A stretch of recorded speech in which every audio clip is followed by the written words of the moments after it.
Okay, so ito yung nagtatanong ng mga healthy alternative. Use non-stick frying pan para sa scrambled egg or sunny side up na egg. Siyempre, mas maganda yung basa-basa pa yung yolk. The secret, para crunchy chicken.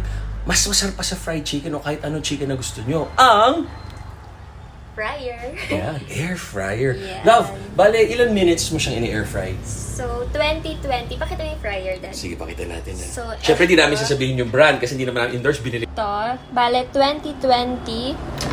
Yan, ganyan siya. Ito kulang pa ng 10. Bale, Para after crunchy. 20 minutes, finiflip lang yung chicken para maluto yung ano. Patingin na nails. Both sides, yan. So chic. So, since kulang pa, nakulangan ako sa crispiness niya. Yung ano, dagdagan pa natin ng yan. Okay. Yan.